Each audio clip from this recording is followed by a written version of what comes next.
Tank, load the jump program. For we meet in an hour of change and challenge.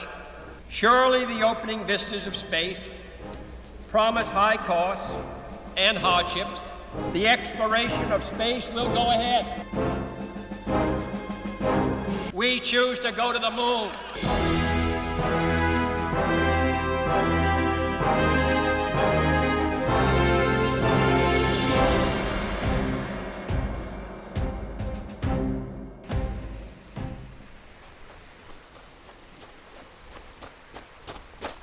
Compared to modern games, Master Chief in Halo Combat Evolved is a geriatric soldier. I don't know if you got some neural freezer burn in that Yeti cooler or it's more a case of Halo CTE, but John 117 moves like a sentient wrecking ball. He can't sprint, he can't climb ledges, he can't ground pound. The most athletic thing Master Chief can do in Halo CE is jump and do that cool needler animation, and flip an entire car by himself. Wow, good job, old man. Talk to us when you get some real airtime like us Halo Reach jetpack enjoyers. Something tells me I'm not gonna like this. So it's 2001. Bungie had finally finished that weird-looking demo with the RoboCop Master Chief. I repeat, the drop zone is clear. And it's called Halo Combat Evolved. Halo comes out the gate swinging, and the rest is history. Halo 2, Halo 3, Halo Soda, Halo Xbox, Halo Fridge, Halo. But before Halo became the franchise we know today, it was just one game. A game that has some of the jankiest physics you've ever seen. Physics that are, albeit, products of their time, but charming nonetheless. For starters, Master Chief could be launched from an explosion at Mach 10, and no matter where his body lands, it always has time to do a cute little spin move. Like a little puppy getting ready for bed. What would be considered a simple love tap in most other games is full-scale insurance fraud in Halo. What the hell? Which is ironic because the Warthog is literally indestructible. So I hope those Marines got UNSC USAA. Not to mention this, and this. You can also peg grenades like laser beams. And speaking of the grenades, the physics of Halo's grenades are absolutely insane. The explosion radius is massive. Most interestingly though, is that because of Halo's physics, the grenades can send anyone or anything flying. Throwing a single frag grenade can propel any non-insured Marine this far. Better yet, if you don't die from the grenade explosion, you can actually get a mid-air boost. With enough practice and patience, you could use this boost to completely skip portions of a level. Or perhaps more deviously, you could harness the power of the Halo grenade for your own debauchery. A few months after the release of Halo CE, one Spartan, Randall Glass, has such a debaucherous idea in mind. Randall had heard rumblings of something big on the Halo Bungie forums, which most people just called HBO. Apparently there were other Spartans who claimed to have made it to the top of the island on the Silent Cartographer, which is completely impossible if you're playing the mission normally because, say it with me kids, you can't walk up a sheer wall. This was also back in 2002, so the hoops one had to jump through just to record footage on a console was a lot. Your average console gamer probably lacked the resources, the know-how, or probably didn't feel like recording footage off of their console. Hell, I could just say I found a button on my Duke controller that flashes Cortana's Window XPs, and if anyone asks for proof, oops, sorry bucko, you don't know her, she goes to a different school. Any videos that were posted from consoles were, it was 2002. It was more likely you would have someone post pictures instead. Fortunately though, one member of the Halo forums had done just that, and provided pictures on how to get to the top of the island. Apparently all you had to do was ram your hog up the rock, jump, and then bam, you're on top of the island. Pretty lonely though. But a picture only paints a small piece of a larger story. Randall posited that there must be a better method to make it to the top of the island. Surely there must be another way with some more debauchery. And so Randall's experiments begin. If this is how much airtime one grenade could give you, why don't we try two?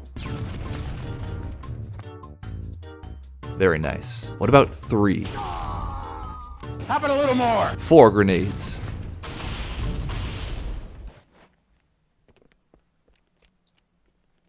Impressive. It appears that the more grenades that explode, the more airtime Master Chief gets. But how can we make this even more spicy? This Warthog is not a natural formation. What the hell?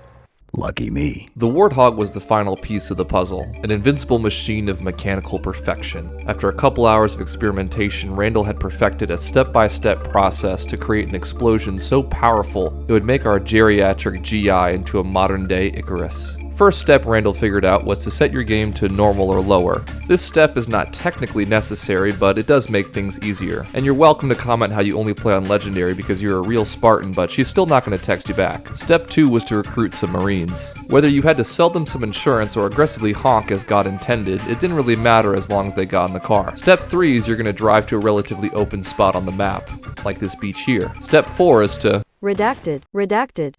This might sound a tad extreme, but in this case our war crimes are justified, because these Marines drop something very important that cannot be attained without their demise.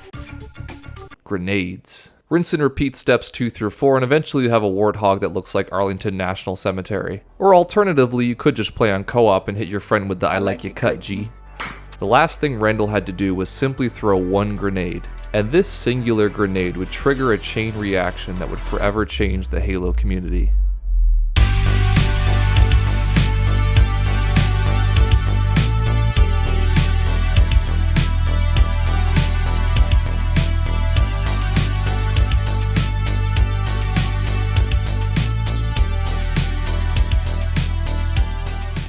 On the surface, it may seem like this was nothing more than benign entertainment for one very bored man. And it was, but our story has only just begun.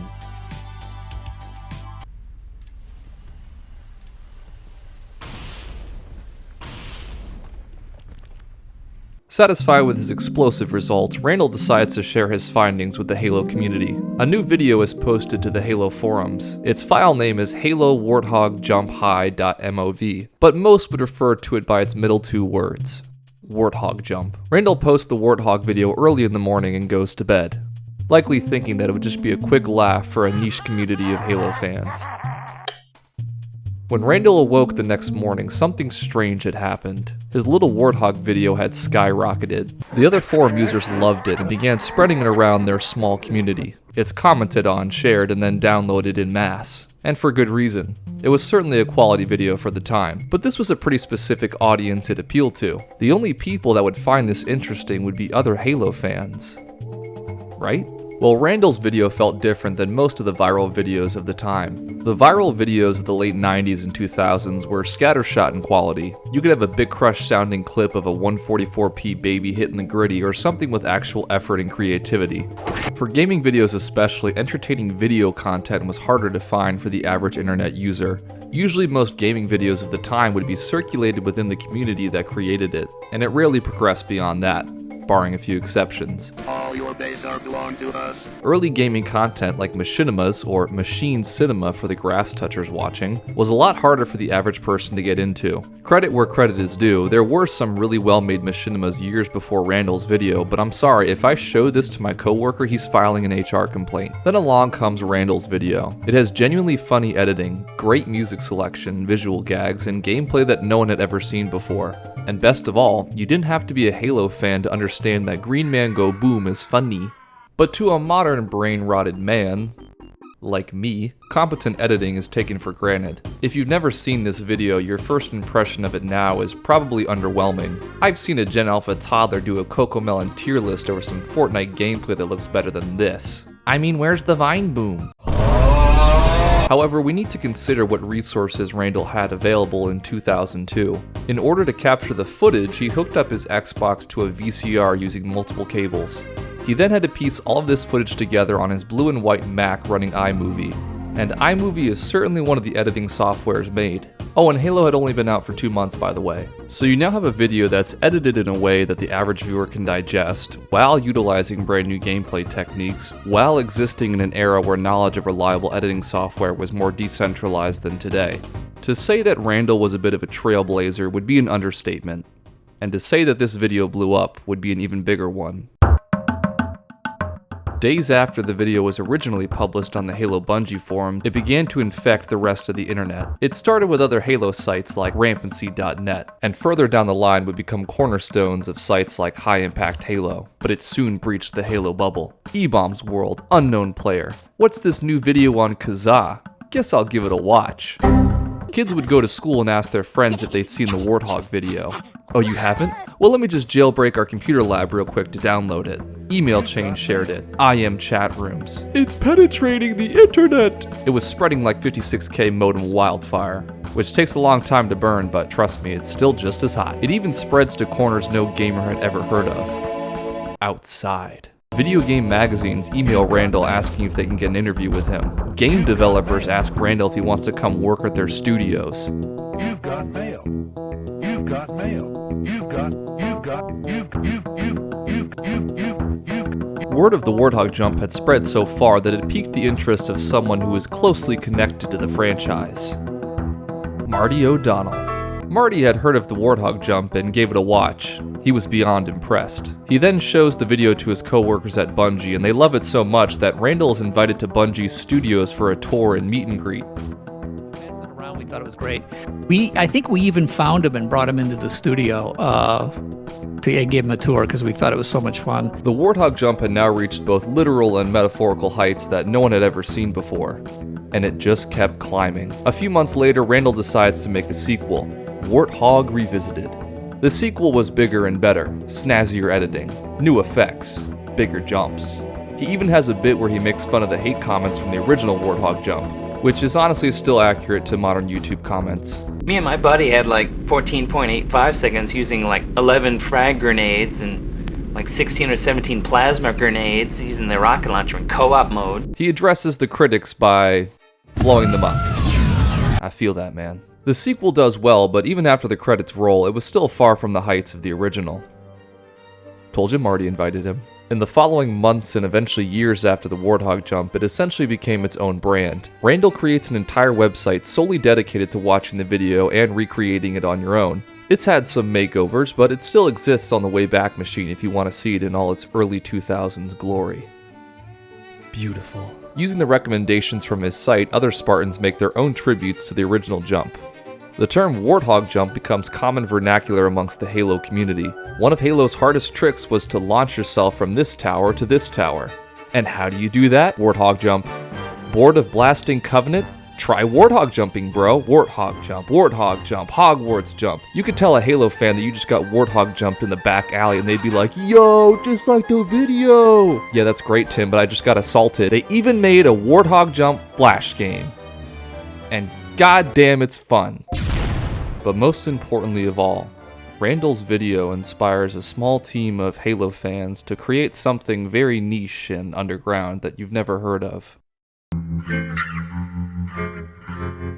What more can be said about Red vs. Blue? It's the de facto machinima series, the quintessential example of a Halo fan project, a multi-million-dollar juggernaut, which is weird to think that Randall's little video spawned something so massive. You can see visually how Randall's video laid the groundwork for Red vs. Blue's style, and even beyond that, its creative spark.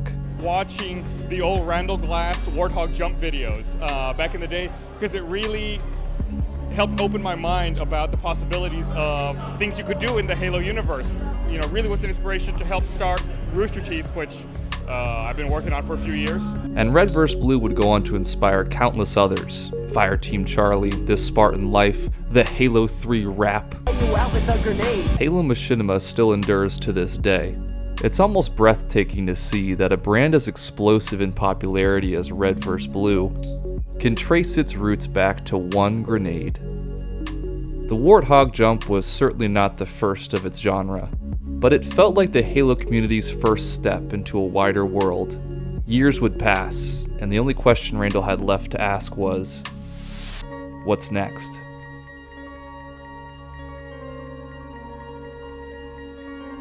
After the tremendous momentum of the Warthog Jump, many doors opened for Randall in his professional life.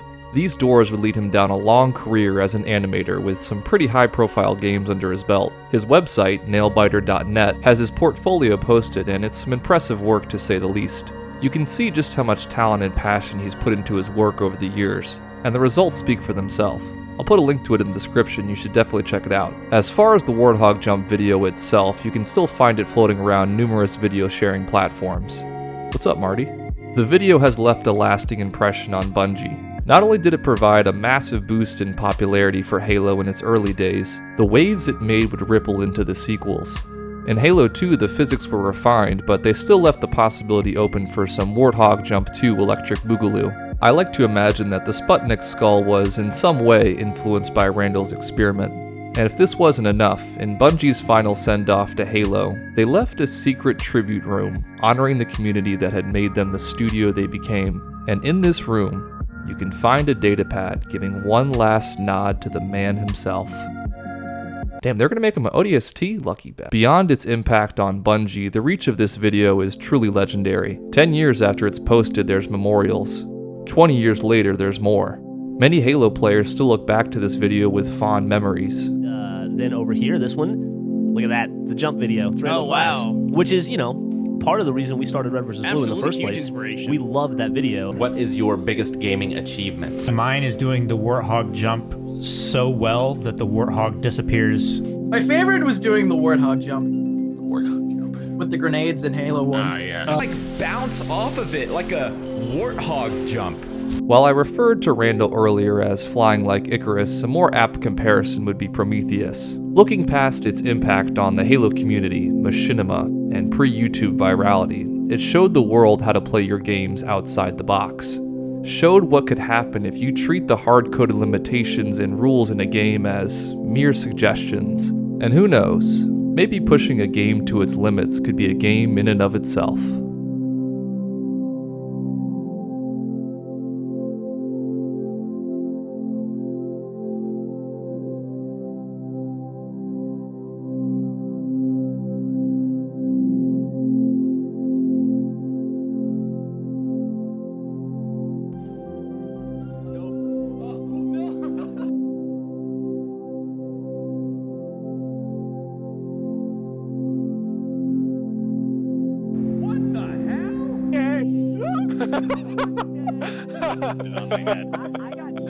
There is one class called the Eagle, which is your... Hey guys, it is Jack and Jeff from Machine Gun Shot.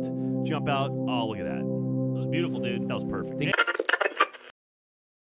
Hey, thank you for making it this far. If you love Halo and want to see more, I talk about it a little bit in this video here, so check that out. And if you have any personal examples of when you played the game outside the box, let me know down below. I'm always interested to see what kind of things people think of. Also, make sure to show Randall's work some love too. The guy definitely deserves it. Okay, I'm gonna go check on those Marines. Maybe rifle around their pockets. I appreciate you, and I'll see you in the next one.